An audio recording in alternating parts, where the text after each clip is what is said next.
Dimensional variables जिनकी dimensions बदलती रहती हैं, और डायमेंशनल कॉन्स्टेंट्स जिनकी डायमेंशंस फिक्स होती हैं। देखो, सिंपल वर्ड्स में डायमेंशनल वेरिएबल्स वो क्वांटिटीज होती हैं जिनकी डायमेंशंस होती हैं और उनकी वैल्यू बदल सकती है, जैसे वेलोसिटी या फोर्स। डायमेंशन लेस वेरिएबल्स वो हैं जिनकी कोई डायमेंशन नहीं होती पर वैल्यू बदलती है, जैसे प्लेन एंगल या किसी नंबर का सिंपल काउंट। डायमेंशनल कांस्टेंट्स वो हैं जिनकी डायमेंशंस होती हैं और वैल्यू फिक्स रहती है, जैसे यूनिवर्सल ग्रेविटेशनल कांस्टेंट या प्लैंक्स कांस्टेंट। और डायमेंशनल कांस्टेंट्स वो क्वांटिटीज होती हैं जिनकी ना तो कोई डायमेंशन होती है और वैल्यू भी फिक्स रहती है, हाँ, जैसे प्योर नंबर्स यानी 1, 2, 3। तो डायमेंशनल एनालिसिस के एडवांटेजेस ये हैं कि इसके हम इक्वेशंस की करेक्टनेस चेक कर सकते हैं, ये देखकर कि दोनों साइड्स की डायमेंशन सेम है या नहीं। इससे नए फॉर्मूलाज डिराइव करने में मदद मिलती है और अलग अलग फिजिकल क्वांटिटीज के बीच में रिलेशन पता चलता है। लेकिन लिमिटेशंस ये हैं कि इससे ट्रिग्नोमेट्रिक या लॉगरिथमिक फंक्शंस को हैंडल नहीं कर सकते और डायमेंशनल कॉन्स्टेंट्स की वैल्यू भी नहीं पता चलती। साथ ही अगर वेरिएबल्स गलत ले लिए तो रिजल्ट भी गलत आ सकता है। डिराइविंग फॉर्मूलाज का मतलब है कि हम डायमेंशंस का यूज करके पोटेंशियल फॉर्मूले बना सकते हैं। जैसे पेंडुलम के टाइम पीरियड के लिए हम ये अज्यूम कर सकते हैं कि वो पेंडुलम की लेंथ L और ग्रेविटी G पर डिपेंड करता है। फिर हम दोनों तरफ डायमेंशंस लिखकर एक्सपोनेंट्स की इक्वेशंस बनाते हैं और उन्हें सॉल्व करते हैं, रिलेशन निकालते हैं। इससे हमें एक फॉर्मूला मिल जाता है, लेकिन डायमेंशनल कांस्टेंट का पता नहीं चलता। प्रिसिजन और एक्यूरेसी को समझते हैं। एक्यूरेसी का मतलब है कि कोई मेजरमेंट किसी स्टैंडर्ड या ट्रू वैल्यू के कितने करीब है। जैसे अगर ट्रू लेंथ 5 सेंटीमीटर्स है और तुम्हारा मेजरमेंट 4.9 सेंटीमीटर्स है तो वो एक्यूरेट है।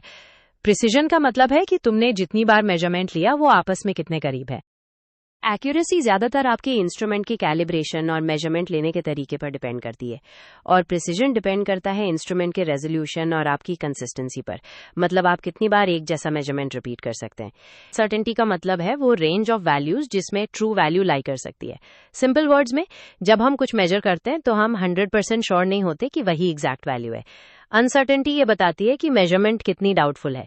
जैसे अगर तुम कहो कि लेंथ 5 सेंटीमीटर्स है प्लस माइनस 0.1 सेंटीमीटर्स, तो इसका मतलब है कि एक्चुअल लेंथ 4.9 सेंटीमीटर से 5.1 सेंटीमीटर्स के बीच में हो सकती है। एब्सोल्यूट अनसर्टेनिटी वो अमाउंट ऑफ एरर होता है जो मेजरमेंट की रेंज में डायरेक्टली दिखाया जाता, जैसे 5 सेंटीमीटर्स प्लस माइनस 0.1 सेंटीमीटर्स।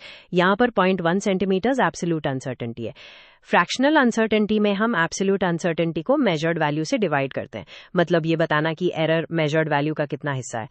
और परसेंटेज अनसर्टेनिटी में इसी फ्रैक्शन को हम 100 से मल्टीप्लाई करते हैं ताकि पता चले कि वैल्यू का कितना % एरर है। ठीक है, जब हम अनसर्टेनिटीज को कंबाइन करते हैं तो कुछ रूल्स फॉलो करने पड़ते हैं। डिवीजन और एडिशन में हम एब्सोल्यूट अनसर्टेनिटीज को डायरेक्टली ऐड करते हैं। मल्टीप्लिकेशन और डिवीजन में हम परसेंटेज अनसर्टेनिटीज को ऐड करते हैं। और जब पावर रूल लगाते हैं तो हम परसेंटेज अनसर्टेनिटी को पावर से मल्टीप्लाई करते हैं। एडिशन और सब्ट्रैक्शन में जब हमारे पास दो मेजरमेंट्स है अनसर्टेनिटीज के साथ, तो फाइनल रिजल्ट की अनसर्टेनिटी उन दोनों एब्सोल्यूट अनसर्टेनिटीज को ऐड करके निकलती है। मल्टीप्लिकेशन और डिवीजन में हम परसेंटेज अनसर्टेनिटीज निकालते हैं और उन्हें ऐड करते हैं। ये ज्यादा प्रिसाइज मेथड है। और पावर रूल में अगर तुम्हारे पास कोई क्वांटिटी पावर स्क्वायर में है तो उसकी परसेंटेज अनसर्टेनिटी को तुम पावर 2 से मल्टीप्लाई करोगे। तो स्टूडेंट्स, आज के लिए इतना ही। वीडियो पसंद आई हो तो लाइक करें, चैनल को सब्सक्राइब करें और बेल आइकन प्रेस करना ना भूलिएगा। Keep learning.